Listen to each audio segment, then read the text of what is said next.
Paz do Senhor, adoradores, eu sou David Santana, seja bem-vindo a mais um vídeo do canal Adoração em Essência.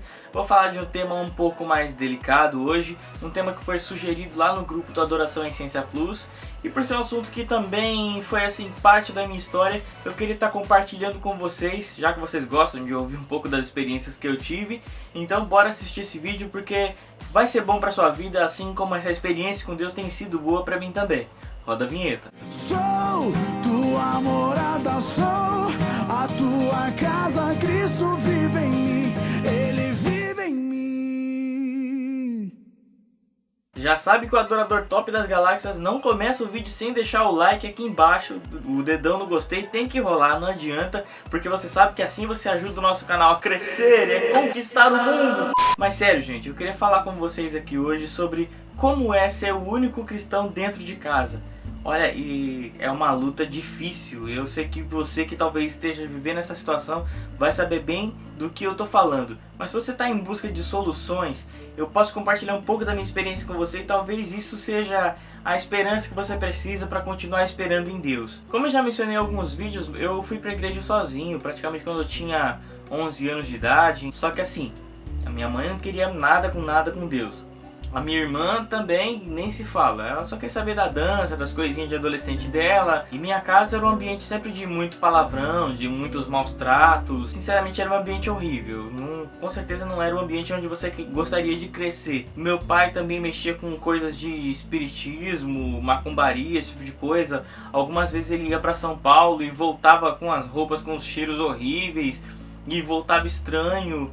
E foi aquela fase onde comecei a ter minhas primeiras visões, que vocês viram nos primeiros vídeos aí do canal. Isso acabou acarretando assim de um peso espiritual pra mim, que acabou sendo uma coisa boa no final das contas, mas era muito difícil. Eu apanhava porque eu ia pra igreja. Eu ia pra igreja, quando eu chegava em casa, minha mãe me batia só porque eu fui pra igreja.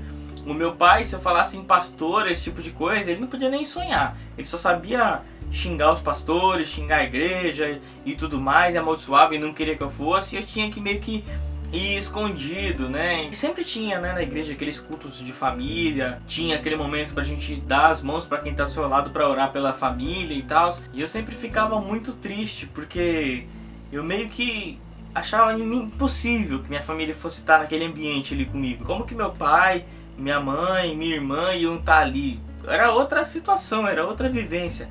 E aquelas coisas que eu tava vivendo com Deus, de visão, de línguas estranhas, de dons, esse tipo de coisa que eles não acreditavam, que faziam chocarrices, esse tipo de coisa, pra mim era coisa de outro mundo, que eles viveriam isso. Mas alguém, um certo dia, veio dizer esse versículo que você com certeza conhece, né? Crê no Senhor e será salvo tu e a tua casa. A princípio pode ser até somente uma citação de um versículo para você, mas foi uma coisa que eu realmente me agarrei. Aquilo foi profetizado para mim, porque foi bem dito assim: acalma o teu coração, porque um dia você vai estar aqui com a sua família. Foi profetizado isso para mim.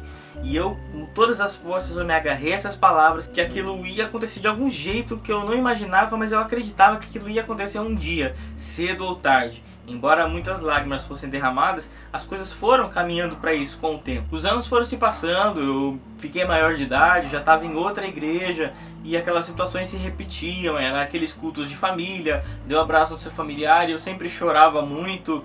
Eu até cheguei a convidar a minha mãe para ir em alguns cultos, e acontecia que, tipo, ao invés de ela estar ali me dando aquela força, teve um culto dos jovens uma vez, onde a gente decidiu dar uma inovada. A gente fez o culto com os louvores um pouco mais agitados do que tinha na igreja convencional daquele tempo. Foi onde estava surgindo ali toque no altar, aquele tipo pedindo tipo 7 vezes mais, toda sorte de bênçãos para a direita, para a esquerda. Era um negócio que não tinha muito na época, e eu decidi colocar esses louvores lá. E a gente decorou a igreja de uma forma um pouco diferente. A gente aproveitou que a nossa igreja tinha teatro, tinha equipamento de iluminação, esse tipo de coisa. Então a gente deu uma enfeitada, deixou a igreja um pouco mais bonita e tal. E aí, a pessoa que era pra estar curtindo o evento e falando bem daquilo que a gente tinha feito aquele dia, que pra muita gente foi espetacular, a minha mãe saiu esculachando, falando que aquela igreja parecia uma boate e que aquilo não era coisa de Deus. Ela esculhambou, muita gente tentou fazer ela se acalmar, mas ela só saiu reclamando, xingando, maldizendo, me envergonhou na frente de todo mundo. Não preciso nem dizer que eu fiquei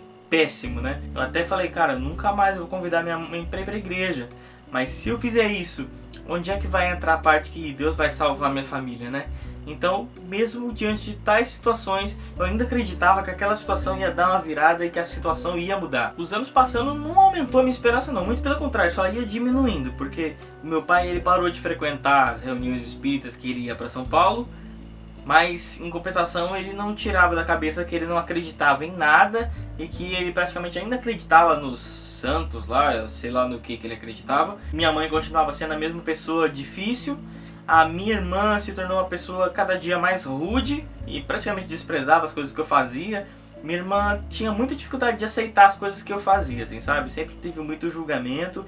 Não tô falando que eu sempre fui santo também sempre tive meus erros. E sou uma pessoa em crescimento, assim como você, com certeza tem suas falhas, que Deus está trabalhando em você. Eu também sou esse tipo de pessoa, não sou santo não, mas Deus tem feito coisas, tem provado que Ele é fiel na minha vida, cumprindo com as palavras que Ele tem dito a meu respeito. Numa dessas situações aí, tinham cortado a energia da minha casa. A gente tava sem água e depois ficamos sem luz. A água voltou, mas ficamos sem luz.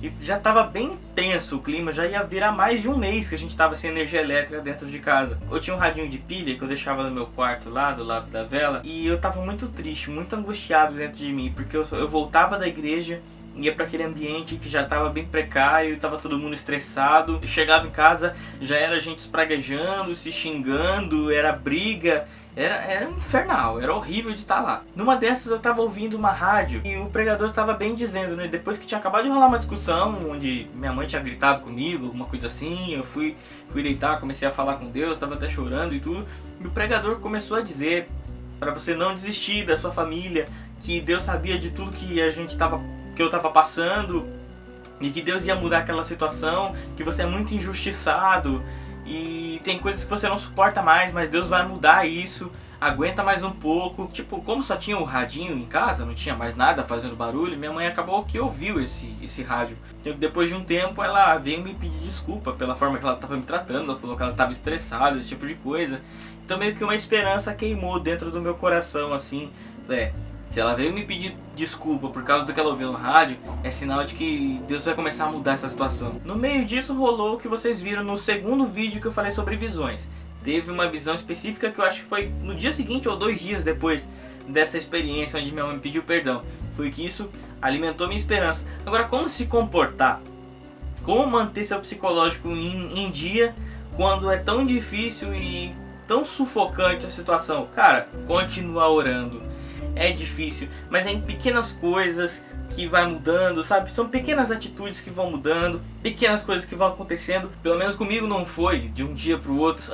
Muitos anos se passaram desde que eu me converti até quando finalmente a situação começou a mudar. Quando no final do segundo vídeo eu expliquei que depois daquelas visões as coisas começaram a se cumprir, foi aí que a minha irmã foi para a igreja, depois a minha mãe também aceitou a Jesus. Meu pai, infelizmente, faleceu, não conheceu a Jesus, mas Deus teve todo um tratar comigo com relação a isso daí. Deus transformou a situação, Deus tem mudado a situação. E hoje em dia, a minha mãe me dá bronca. A minha mãe me dá bronca por causa de algumas coisas que eu faço, de algumas coisas que eu falo. Que nem eu tô namorando a Tainara, vocês já conhecem, ela apareceu em alguns vídeos aqui. Então ela vive dando conselhos de como que tem que ser, porque a gente tem que estar no centro da vontade de Deus, a gente tem que ficar sempre debaixo da bênção de Deus para que tudo dê certo. Então hoje, receber conselhos sobre as coisas de Deus da minha mãe é uma coisa que antigamente eu não imaginava. Eu não via isso acontecendo. A minha irmã hoje casada, tendo uma vida feliz ali com o marido dela, indo pra igreja, só fala das coisas de Deus, o Facebook dela é só sobre Deus. É uma coisa assim, tipo, quem faz isso? Quem faz isso acontecer? Deus. E olha, dos 11 até meus 29 anos, galera, é um chãozinho, hein? E tem gente que espera muito mais. Então não adianta ficar desesperado, não adianta entrar em pânico. É insuportável às vezes? É. Mas continua firme com Deus, porque Deus vai falar com você. Você não pode desistir. Embora eu algumas vezes tenha dito, eu desisto, mas quando acontecia aquele escudo sobre família, eu sempre falava a Deus. Eu não tô conseguindo mais orar sobre, porque parece que a situação não muda. Parece que nada acontece.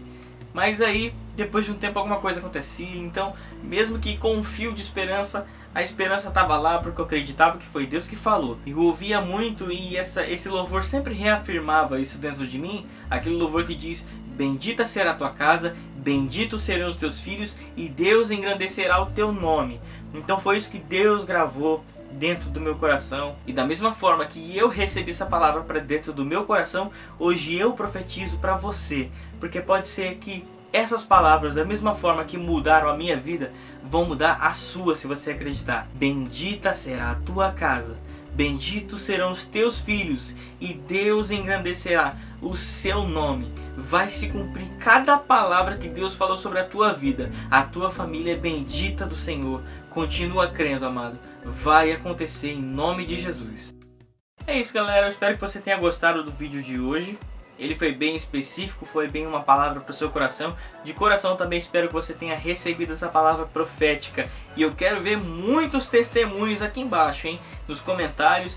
Deixa aí como foi com a sua família, como tem sido, se tá difícil. Desabafa aqui embaixo, vamos conversar. Tem o nosso grupo lá no WhatsApp também, o Adoração Essência Plus. Deixa seu número com DDD, vamos trocar uma ideia lá. De repente você tá passando por alguma situação que eu ou algum dos membros do grupo já passaram. De repente vamos se ajudar, né? A família de Deus é pra isso, pra gente se ajudar. Vamos crescer junto. Deixa o gostei aqui no vídeo, compartilha com seus amigos que passam por essa situação também. Vamos passar adiante essa palavra de fé, beleza, galera? Até o próximo vídeo. Valeu!